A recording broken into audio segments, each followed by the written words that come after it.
Hello. Today I will be talking about the pure monopoly. This is a type of economic market. In a pure monopoly, one corporation controls the entire supply of goods or services. They have control over all terms, conditions, rules, and pricing. There are no close substitutes for the product.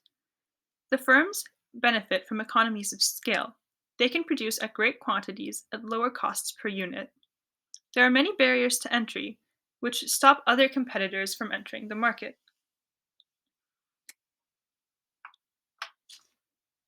It is common for pure monopolies to sell public utilities, such as gas, electric, water, cable TV, and local telephone service companies can be pure monopolies. This market structure is different from monopolistic competition, where there are numerous sellers in an industry that offer similar but differentiated products or services. Here, the barriers to entry are relatively low, and firms compete by using marketing and pricing strategies to differentiate their products from those of their rivals.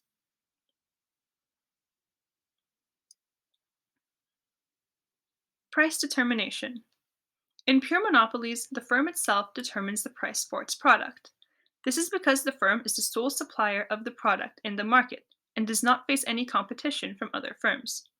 The firm can therefore charge a price that maximizes its profits, taking into account the level of demand for its product and its cost structure. The price charged by the pure monopoly may be regulated by a government agency or commission. This is done to prevent the pure monopoly from charging excessively high prices and exploiting its market power. In these cases, the government agency or commission may set a price ceiling that limits the maximum price that the monopoly can charge. This is connected to elasticity, because if the demand for a pure monopoly's product is elastic, meaning a small change in price results in a large change in quantity demanded, it will need to decide between charging a higher price and selling fewer units, or charging a lower price and selling more units. If the demand for the pure monopoly's product is inelastic, the pure monopoly can charge a higher price without fear of losing too many customers. The company will want to charge a price that maximizes its profits, taking into account the elasticity of demand for its product. Barriers to entry. Barriers to entry are factors that make it difficult for new firms to enter an industry. In a pure monopoly, there are barriers to entry which inhibit competitors from entering the market. Some common examples include legal barriers, such as patents, trademarks, and copyright protection. These legal protections can prevent new firms from entering the market and producing similar products. Control over resources. Existing firms may have exclusive access to distribution channels or supply chains. This can make it difficult for new firms to enter the market and compete. Predatory pricing. Setting prices for a product extremely low for a short time to eliminate the new competitor. Economies of scale. Sometimes it is more cost efficient for one large firm to produce the product than for several smaller firms. If an industry has significant economies of scale, it is difficult for new firms to enter and compete with the existing firm. Government regulation. Government regulations such as licenses and permits can create barriers to entry. For example, the government may require a license to operate a taxi. This limits the number of firms that can get that license and enter the market. Capital requirements. Certain industries require significant amounts of capital to start a new business. For example, a new airline company would need to invest in planes, fuel, among other infrastructure, which can be a significant barrier to entry.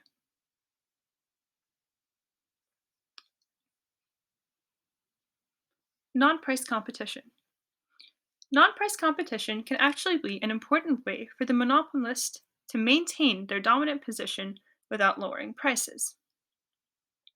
Some ways this can be done are advertising. Monopolies may engage in advertising to promote their products and build brand awareness. Innovation. Monopolies may invest in research and development to create new products or improve existing ones. This can help them stay ahead of competitors and maintain their market power. Strategic alliances. Monopolies may form strategic alliances with suppliers and other firms to improve their supply chain and expand their product offerings. This can help them maintain their dominance and stop competitors. Short run. In the short run, profit, loss, or break even point in pure monopolies depends on the level of demand for its product and its cost structure. If demand is high enough to allow a price above average total cost, the firm earns economic profits in the short run. If demand is not high enough to allow a price above ATC, the firm incurs losses in the short run and may need to shut down temporarily. If demand allows the price the firm can charge to be exactly equal to its average total cost, the firm breaks even in the short run. In the long run, pure monopolies continue to earn economic profits due to barriers to entry that prevent new firms from entering the market and competing away profits. Pure monopolies can protect their profits in the long run due to these barriers to entry. If new firms enter the market, the pure monopoly may face increased competition, decreased market share, and decreased profits. This is possible if the barriers to entry are reduced or eliminated, allowing for new firms to enter the market and compete with the pure monopoly. The strength of barriers to entry determines the levels of profits earned by the pure monopoly in the long run. Strong barriers lead to high profits, while weak barriers lead to increased competition and decreased profits. Now let's look at a graph. In a monopoly market, the marginal revenue curve lies below the demand curve. This is because, to sell more units of its product, the monopoly firm must lower its price, but this reduction in price applies to all units sold, not just the additional units sold. This means that the marginal revenue earned from each additional unit sold is lower than the price the firm charges, which is the same for all units sold. The firm must lower the price of all units sold to increase the quantity sold. A monopolist creates supplies until marginal cost and income are equal. Then the price is determined by how willing the market is to pay. The per unit profit of a monopolist is the difference between the price charged and the unit cost. The total profit earned by the monopolist is calculated by multiplying the profit per unit by the total quantity sold. This can be seen in the shaded rectangle on the graph. The monopolist maximizes its profits by determining the level of production where the marginal revenue equals the marginal cost. Pros and cons. Although they can vary depending on the behavior of the specific monopoly, some examples of pros and cons are: pros: higher profits for the monopolist due to its control over the market. Potentially greater innovation, as research and development,